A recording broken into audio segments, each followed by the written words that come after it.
یزید کی قبر کس نے اور کیوں کھولی؟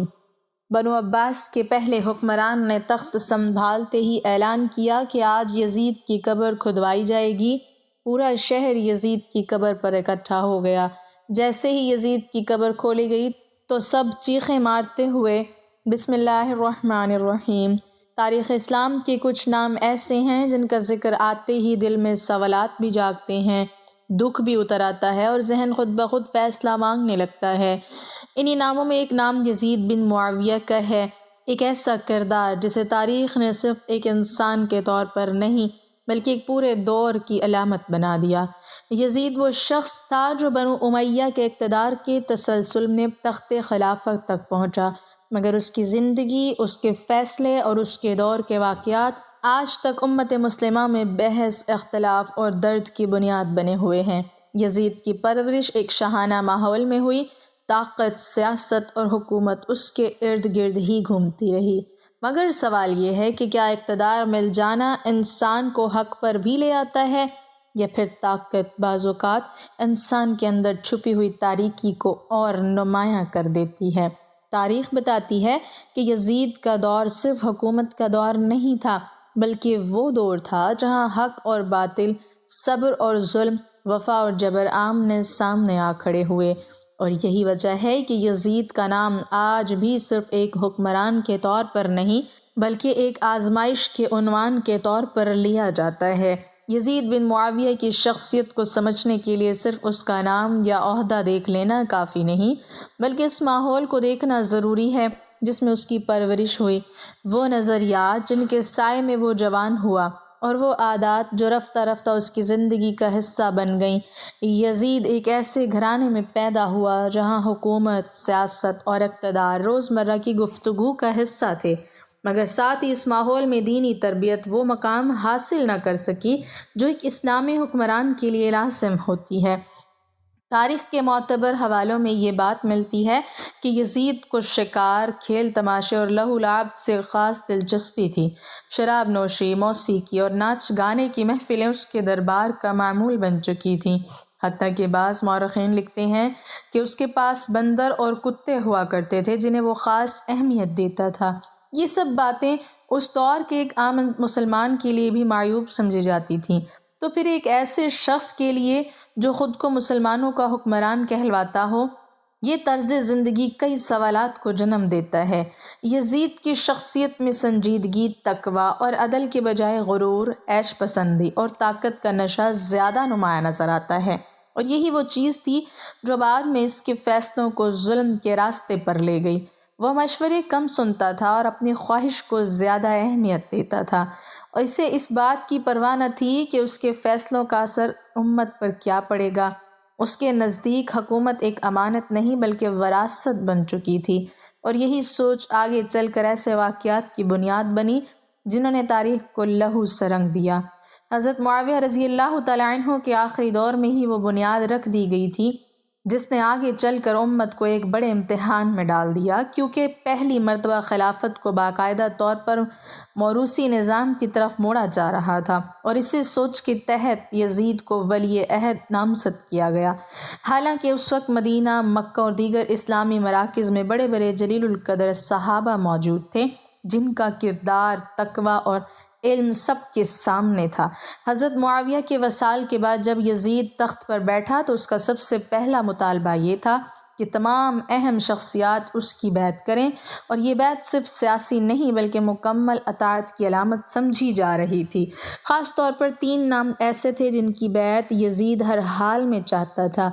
امام حسین بن علی رضی اللہ تعالیٰ عنہ، حضرت عبداللہ بن زبیر رضی اللہ تعالیٰ عنہ اور حضرت عبداللہ بن عمر رضی اللہ تعالیٰ عنہ، کیونکہ وہ جانتا تھا کہ اگر ان عظیم شخصیات نے انکار کر دیا تو اس کی خلافت کی اخلاقی بنیاد ہل جائے گی۔ مدینہ کے گورنر کو سختی سے حکم دیا گیا کہ بیعت لی جائے، نرمی سے ہو یا سختی سے، مگر بیعت ضرور ہو، اور یہی وہ لمحہ تھا جہاں معاملہ صرف حکومت کا نہیں رہا بلکہ حق اور اصول کا بن گیا۔ امام حسین رضی اللہ تعالیٰ عنہ نے واضح انداز میں فرمایا کہ یزید جیسا شخص مجھ جیسے شخص سے بیعت نہیں لے سکتا، کیونکہ بیعت کا مطلب صرف ہاتھ پر ہاتھ رکھنا نہیں بلکہ ایک طرز زندگی، ایک کردار اور ایک نظام کی توثیق ہوتی ہے، اور یہی انکار آگے چل کر تاریخ کے سب سے عظیم اور دردناک واقعے کی تمہید بنا۔ یزید کی طرف سے دباؤ بڑھتا گیا، خطوط بھیجے گئے، دھمکیاں بھی دی گئیں اور طاقت کے استعمال کا راستہ اختیار کیا گیا، جس سے یہ بات واضح ہو گئی کہ اب خلافت شورا عدل اور تقویٰ کے اصولوں سے ہٹ کر جبر اور وراثت کی طرف بڑھ چکی ہے۔ یہی وہ دور تھا جب خاموشی بھی جرم بن گئی اور سچ بولنا بغاوت سمجھا جانے لگا، اور یزید کی حکومت نے اپنے پہلے ہی قدم پر یہ ثابت کر دیا کہ وہ اقتدار کو بچانے کے لیے کسی حد تک جا سکتی ہے، چاہے اس کی قیمت امت کے اتحاد، حرمت مدینہ اور اہل بیت کے احترام ہی کیوں نہ ہو۔ یزید کی بیعت سے انکار کے بعد جب امام حسین رضی اللہ تعالیٰ عنہ مکہ مکرمہ تشریف لے گئے تو یہ خبر آندھی کی طرح پورے عالم اسلام میں پھیل گئی کہ نواسۂ رسول صلی اللہ علیہ وسلم نے جبر کے سامنے سر جھکانے سے انکار کر دیا ہے، اور یہی انکار کوفہ کے لوگوں کے دلوں میں ایک نئی امید بن کر اترا، کیونکہ کوفہ وہ شہر تھا جو پہلے ہی بنو امیہ کی پالیسیوں سے نالا تھا اور اہل بیت سے محبت کو اپنی پہچان سمجھتا تھا۔ کوفہ سے امام حسین رضی اللہ تعالیٰ عنہ کے پاس خطوط پر خطوط آنے لگے، ہزاروں خطوط جن میں ایک ہی صدا تھی کہ اے فرزند رسول، ہمارے پاس آئیے، ہم آپ کے ساتھ ہیں، ہمارا کوئی امام نہیں، ہم آپ کو اپنا رہنما ماننے کے لیے تیار ہیں۔ ان خطوط میں حمایت، وفاداری اور جان قربان کرنے کے وعدے لکھے تھے، اور یہ تعداد اتنی زیادہ تھی کہ اگر کوئی عام انسان ہوتا تو شاید وہ بھی اسے ایک مضبوط عوامی تائید سمجھ لیتا۔ امام حسین رضی اللہ تعالیٰ عنہ نے جلد بازی نہیں کی، نہ ہی جذبات میں فیصلہ کیا، بلکہ حالات کی حقیقت جانچنے کے لیے اپنے چچا زاد بھائی حضرت مسلم بن عقیل کو کوفہ بھیجا تاکہ وہ وہاں کے حالات دیکھیں، لوگوں کی نیت پرکھیں اور پھر امام کو درست رپورٹ دیں۔ شروع میں کوفہ کا منظر بڑا حوصلہ افزا تھا، ہزاروں لوگ حضرت مسلم کے ہاتھ پر بیعت کرنے لگے، گھروں میں چھپ کر ملاقاتیں ہوئیں، امیدیں جاگ اٹھیں، اور یوں محسوس ہونے لگا جیسے حق کی آواز کو واقعی ایک شہر کی پشت پناہی حاصل ہو گئی ہے۔ مگر یہی وہ مقام تھا جہاں یزید کی سیاست نے اپنا اصل چہرہ دکھایا۔ جیسے ہی اسے کوفہ کی صورتحال کا اندازہ ہوا، اس نے نعمان بن بشیر کو ہٹا کر عبید اللہ بن زیاد جیسے سخت دل اور چالاک حکمران کو کوفہ کا گورنر مقرر کر دیا، جس نے آتے ہی خوف، دھمکی اور لالچ کا جال بچھا دیا۔ وہی لوگ جو کل تک مسلم بن عقیل کے ساتھ کھڑے تھے، آج جان، مال اور خاندان کے خوف سے گھروں میں چھپنے لگے، مسجدیں خالی ہو گئیں، وعدے خاموشی میں بدل گئے اور بیعت کرنے والے ایک ایک کر کے ساتھ چھوڑتے گئے، یہاں تک کہ وہ وقت بھی آیا جب حضرت مسلم تنہا رہ گئے، اور کوفہ جس نے وفاداری کے دعوے کیے تھے، اس نے حق کو تنہا چھوڑ دیا۔ یہی وہ لمحہ تھا جہاں تاریخ نے ثابت کر دیا کہ خطوط لکھنا آسان ہوتا ہے، مگر حق کے ساتھ کھڑا ہونا قربانی مانگتا ہے، اور کوفہ اس قربانی کے امتحان میں بری طرح ناکام ہو چکا تھا۔ یزید بن معاویہ کی زندگی کا اگر غیر جانبدارانہ مطالعہ کیا جائے تو ایک بات بار بار سامنے آتی ہے کہ وہ اقتدار کو ذمہ داری نہیں بلکہ عیاشی کا ذریعہ سمجھتا تھا۔ مورخین لکھتے ہیں کہ یزید کا زیادہ وقت شراب نوشی، موسیقی کی محفلوں، شکار اور کھیل تماشوں میں گزرتا تھا، یہاں تک کہ نماز، روزہ اور دیگر بنیادی دینی احکامات اس کی زندگی میں کوئی خاص اہمیت نہیں رکھتے تھے۔ اس کے دربار میں گانے والیاں، سازندے اور شراب کے دور عام تھے، اور وہ کھلے عام ان محفلوں میں شرکت کرتا، جس پر اس دور کے کئی اہل علم اور صحابہ کے شاگردوں نے شدید ناراضی کا اظہار کیا۔ یزید نہ صرف خود ان کاموں میں مبتلا تھا بلکہ اس نے اپنی اس روش کو کبھی چھپانے کی کوشش بھی نہیں کی، بلکہ بعض اشعار میں وہ خود اقرار کرتا ہے کہ اسے شراب، شکار اور دنیاوی لذتیں محبوب ہیں۔ اقتدار کے نشے نے اسے اس حد تک اندھا کر دیا تھا کہ وہ دین کی حرمتوں، بزرگوں کے مقام اور عوام کے جذبات سب کو رونتا چلا گیا، اور خلافت اس کے نزدیک صرف حکومت نہیں بلکہ مطلق اختیار بن چکی تھی۔ یزید کے دور میں ظلم صرف ایک کربلا تک محدود نہیں رہا، بلکہ اس کے بعد بھی اس نے ایسے فیصلے کیے جنہوں نے اس کی حکومت کو سیاہ ترین ادوار میں لا کھڑا کیا۔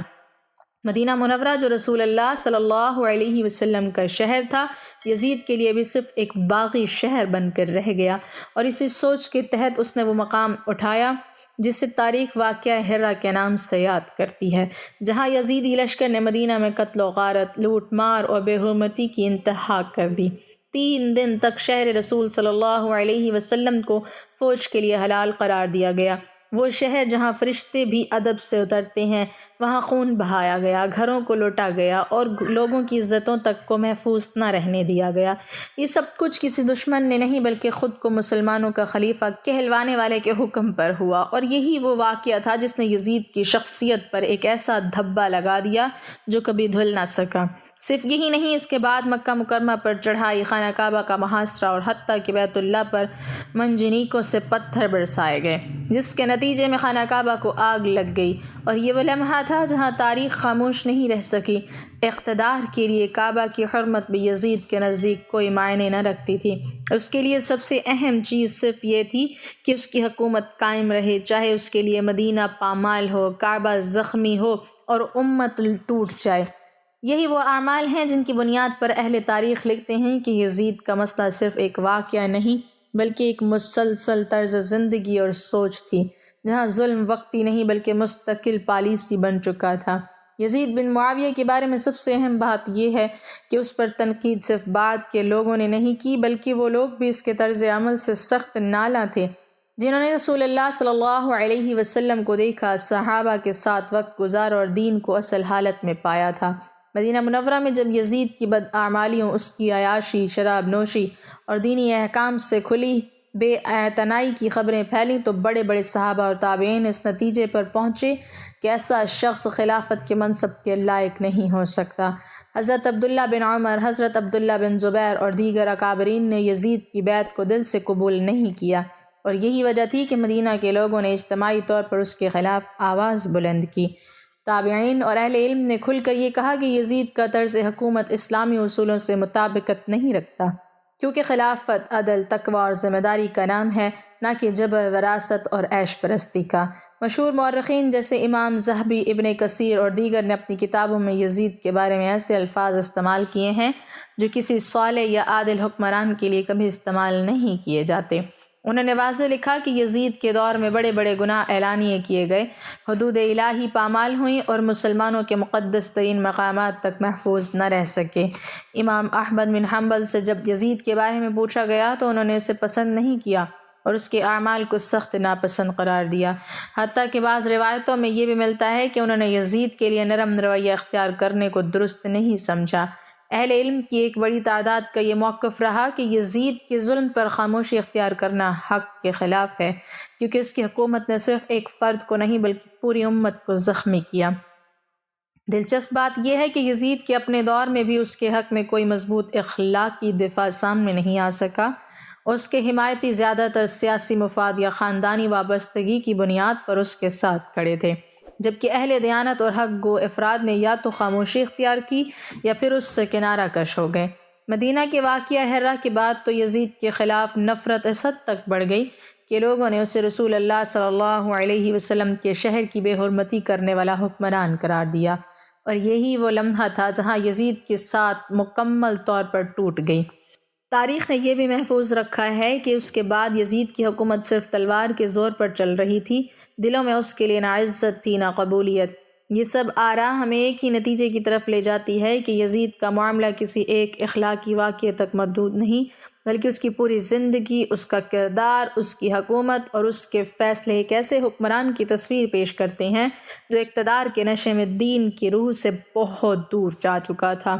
یہی وجہ ہے کہ آج صدیوں بعد بھی جب یزید کا نام لیا جاتا ہے تو اسے مثال کے طور پر نہیں بلکہ عبرت کے طور پر پیش کیا جاتا ہے، اور یہی تاریخ کا سب سے سخت فیصلہ ہوتا ہے۔ یزید کی زندگی کا ایک ایسا پہلو بھی تاریخ میں محفوظ ہے جو صرف ظلم نہیں بلکہ انسانیت کی کھلی توہین کہلانے کے قابل ہے، اور وہ ہے اس کا اختلاف رائے کو کچلنے کا طریقہ۔ مورخین لکھتے ہیں کہ یزید کو سب سے زیادہ خوف اس بات کا تھا کہ کہیں اس کی حکومت کے خلاف کوئی آواز مضبوط نہ ہو جائے، اس لیے اس نے اختلاف کرنے والوں کو صرف قید ہی نہیں بلکہ عبرت کا نشان بنانے کی پالیسی اپنائی۔ ایسے افراد جو یزید کے کردار، اس کی شراب نوشی یا اس کی نااہلی پر سوال اٹھاتے تھے، انہیں دربار میں بلا کر ذلیل کیا جاتا، ان پر تشدد کروایا جاتا اور بعض کو سرعام سزا دی جاتی تاکہ باقی لوگ خوف زدہ رہیں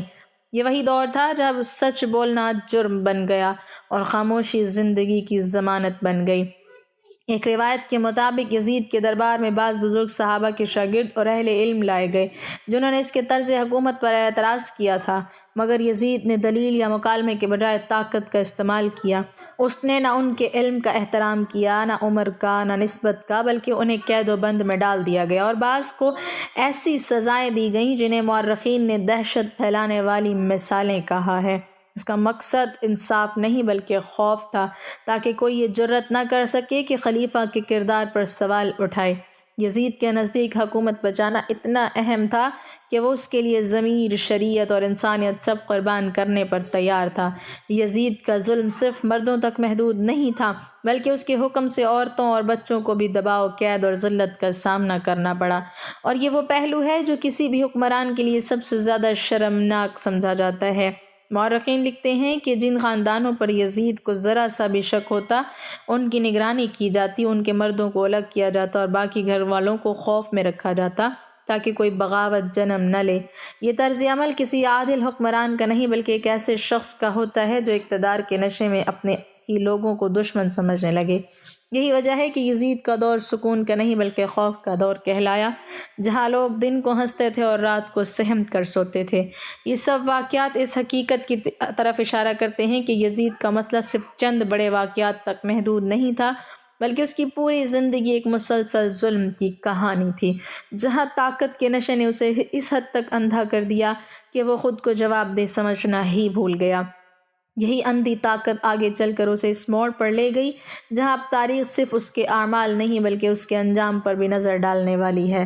یزید کی برائی کو اگر صرف ظلم، جبر اور خون ریزی تک محدود سمجھ لیا جائے تو شاید اس کی شخصیت کا سب سے تاریک پہلو نظروں سے اوجھل رہ جائے، کیونکہ یزید صرف اقتدار کے نشے میں اندھا نہیں تھا بلکہ وہ بدکاری اور نفسانی خواہشات کی اس حد تک مائل ہو چکا تھا جہاں حلال و حرام، رشتہ اور غیر رشتہ، شرم اور بے شرمی کے تمام پردے چاک ہو جاتے ہیں۔ بعض تاریخی روایات میں یہ بات منسوب کی جاتی ہے کہ یزید نے اپنی خواہشات کے زیر اثر یہاں تک سوچ لیا کہ وہ اپنی ہی بہن سے نکاح کرنا چاہتا تھا، اور یہی وہ لمحہ ہے جہاں انسان لرز اٹھتا ہے کہ اقتدار اور نفس انسان کو کہاں تک گرا سکتا ہے۔ یہ روایت اس نقطے کو واضح کرنے کے لیے بیان کی جاتی ہے کہ یزید کی اخلاقی حالت اس حد تک بگڑ چکی تھی کہ وہ فطرت اور شریعت دونوں کی سرحدوں سے باہر نکل چکا تھا۔ ان روایات کے مطابق جب یزید کی اس خواہش کا اظہار ہوا تو دربار کے بعض لوگوں نے اسے روکنے کی کوشش کی، کیونکہ یہ نہ صرف اسلامی شریعت بلکہ عرب معاشرت میں بھی انتہائی قبیح اور ناقابل تصور عمل سمجھا جاتا تھا۔ کہا جاتا ہے کہ یزید نے اس پر دلیل یا ندامت کے بجائے ضد اور غصے کا مظاہرہ کیا، اور یہی بات اس کی نفسانی غلامی کو ظاہر کرتی ہے کہ وہ اپنی خواہش کے آگے کسی نصیحت، کسی رشتے اور کسی حد کو ماننے کے لیے تیار نہ تھا۔ اگرچہ یہ واقعہ تاریخ کے طور پر مختلف روایتوں میں مختلف انداز سے ملتا ہے، مگر اہل علم اس بات پر متفق نظر آتے ہیں کہ یزید کی زندگی میں بدکاری اس حد تک سرایت کر چکی تھی کہ ایسے الزامات کا اس سے منسوب ہو جانا بھی اس کے کردار کے مطابق سمجھا گیا۔ یہاں اصل سوال یہ نہیں کہ یہ واقعہ کس حد تک ثابت ہے، بلکہ اصل سوال یہ ہے کہ یزید کا کردار ایسا کیوں بن چکا تھا کہ تاریخ نے اس پر ایسے الزامات کو بعید از قیاس نہیں سمجھا۔ ایک صالح، متقی اور باحیا حکمران پر اس نوعیت کی باتیں تاریخ میں جگہ ہی نہیں پاتی، مگر یزید کی عیاشی، شراب نوشی اور نفسانی بے لگامی نے اس کی شخصیت کو اس مقام تک گرا دیا تھا کہ اس کے بارے میں ایسی باتیں زبان زد عام ہو چکی تھیں۔ یہی وہ اخلاقی زوال تھا جس نے یزید کو صرف ایک ظالم حکمران نہیں بلکہ ایک عبرتناک مثال بنا دیا، جہاں انسان اپنی خواہش کا غلام بن کر خود اپنی انسانیت کھو دیتا ہے۔ اقتدار، جبر اور عیاشی کے اس پورے دور کے بعد بالآخر وہ وقت بھی آیا جب یزید بن معاویہ خود تاریخ کے کٹہرے میں آ کھڑا ہوا، مگر یہ انجام کسی میدان جنگ میں نہیں آیا، نہ کسی عظیم کارنامے کے ساتھ، بلکہ ایک خاموش اور عبرتناک انجام کے طور پر۔ مورخین لکھتے ہیں کہ یزید کی زندگی کے آخری دن بے چینی، خوف اور اضطراب میں گزرے۔ وہی شخص جو کبھی خود کو ناقابل سوال سمجھتا تھا، اب اپنے ہی کیے ہوئے فیصلوں کے سائے میں گھرا ہوا تھا۔ اس کے دور میں بغاوتیں بڑھ چکی تھیں، لوگ دل سے اس کی حکومت کو قبول نہیں کرتے تھے، اور اس کا اقتدار صرف نام کا رہ گیا تھا۔ یزید کی موت کے بارے میں تاریخ میں مختلف روایات ملتی ہیں۔ بعض کے مطابق وہ کسی اچانک بیماری میں مبتلا ہوا، بعض نے اسے حادثہ قرار دیا، اور کچھ مورخین نے لکھا ہے کہ عیاشی اور مسلسل بدعمالیوں نے اس کے جسم کو اندر سے کھوکھلا کر دیا تھا۔ جو بات بہرحال واضح ہے وہ یہ ہے کہ یزید کی موت کسی شان، کسی عزت یا کسی نیکی کے تذکرے کے ساتھ نہیں ہوئی۔ نہ امت نے اسے آنسوؤں سے رخصت کیا، نہ تاریخ نے اس کے لیے تعریفی الفاظ محفوظ کیے۔ اس کے مرنے کے بعد بنو امیہ کی صفوں میں بھی انتشار پھیل گیا، اور وہ حکومت جو ظلم کے زور پر کھڑی تھی اس کے جاتے ہی کمزور پڑنے لگی۔ سب سے زیادہ غور طلب بات یہ ہے کہ یزید کے مرنے پر لوگوں کے دلوں میں وہ خلا پیدا نہیں ہوا جو عام طور پر کسی عادل یا محبوب حکمران کے جانے پر ہوتا ہے۔ اس کی موت نے سکون نہیں بلکہ سوالات چھوڑے، اور یہی سوالات آگے چل کر اس کے نام کو مزید متنازع بناتے چلے گئے۔ تاریخ نے یزید کو یہ موقع بھی نہ دیا کہ وہ توبہ، ندامت یا اصلاح کے ساتھ یاد رکھا جاتا، بلکہ اس کا انجام اس بات کی مثال بن گیا کہ جب اقتدار انسان کو اللہ اور لوگوں دونوں سے بے خوف کر دے تو موت بھی اسے عزت نہیں دے پاتی۔ اور یہاں کہانی ختم نہیں ہوتی، کیونکہ یزید کے مرنے کے بعد بھی ایک سوال لوگوں کے ذہنوں میں گردش کرتا رہا: کیا واقعی اس کا قصہ یہیں ختم ہو گیا تھا، یا پھر اس کے بعد بھی ایک ایسا واقعہ پیش آیا جس نے لوگوں کو لرزا کر رکھ دیا؟ یزید کی موت کے بعد صدیوں تک اس کا نام ظلم اور برائی کی علامت کے طور پر یاد رکھا گیا، اور اس کے انجام کی حقیقت لوگوں کے ذہنوں میں ایک گہرا سوال چھوڑ گئی: کیا اقتدار کا یہ شیطان اپنے بعد بھی خوف اور لعنت کے ساتھ چھوڑ گیا؟ بنو عباس کے پہلے حکمران نے تخت سنبھالتے ہی اعلان کیا کہ آج یزید کی قبر کھلوائی جائے گی، اور یہ خبر پورے شہر میں پھیل گئی۔ ہر گوشے میں لوگ حیرت، خوف اور تجسس کے ملے جلے جذبات کے ساتھ جمع ہو گئے۔ پورا شہر یزید کی قبر کے گرد اکٹھا ہو گیا۔ لوگ اپنی آنکھوں سے وہ منظر دیکھنا چاہتے تھے جس کے بارے میں صدیوں تک داستانیں سنائی جاتی رہی تھیں۔ جیسے ہی قبر کھولے گی سب چیخیں مارنے لگے، آنکھیں کھلی کی کھلی رہ گئیں، کیونکہ وہ منظر سامنے آیا وہ کسی کے بھی تصور سے بالاتر تھا۔ قبر سے اٹھتی بدبو اور انسانی لاش کی حالت جس نے ہر شخص کے دل کو لرزا دے دیا۔ یہ دیکھ کر ہر آنکھ سے آنسو جاری ہو گئے۔ یزید کی باقیات میں وہ تمام آثار تھے جو اس کی زندگی کے اعمال کی عکاسی کرتے تھے: ظلم، عیش، فساد اور بدکاری کے نشانات، ایک شخص کے اندر چھپی ہوئی تاریکی کی مکمل تصویر۔ لوگ خوف، نفرت اور حیرت کے مرکب جذبات کے ساتھ ایک دوسرے کو دیکھ رہے تھے، اور سب جان گئے کہ تاریخ نے اسے صرف عبرت کے لیے زندہ رکھا تھا، اور اب اس کے بعد یہ سبق زندہ ہو گیا کہ اقتدار کا نشہ انسان کو کہاں تک لے جا سکتا ہے۔ یہ منظر پورے شہر کے دلوں پر چھا گیا۔ لوگ سر جھکائے، کانپتے اور خاموشی اختیار کیے بغیر نہیں رہ سکے۔ بنو عباس کے حکمران نے واضح کر دیا کہ یہ نہ صرف سزا بلکہ ایک علامت ہے، تاکہ آنے والی نسلیں یاد رکھیں کہ ظلم، ناانصافی اور اخلاقی زوال کا انجام کیا ہوتا ہے۔ یزید کی قبر کھول کر سب نے دیکھا کہ طاقت، دولت اور حکومت کی تمام شان وقتی ہوتی ہے، مگر اعمال کے آثار صدیوں تک باقی رہتے ہیں، اور یہی وہ سبق ہے جو تاریخ نے سب کے لیے چھوڑا۔ آخر میں پورے شہر میں ایک گہرا سکوت چھا گیا۔ ہر شخص اپنے دل میں یہ سوچ رہا تھا: اقتدار کا مزہ عارضی ہوتا ہے، لیکن ظلم کی بدبو اور اثر ہمیشہ قائم رہتا ہے۔ یزید کی قبر کھل جانے کے بعد لوگوں نے نہ صرف اس کے مظالم کو دیکھا بلکہ اپنے اندر ایک سبق بھی محسوس کیا کہ عدل، تقوی اور انسانیت ہی وہ معیار ہیں جو حکمران کے لیے لازمی ہیں، اور ان سے ہٹنے والا انجام کی سزا سے بچ نہیں سکتا۔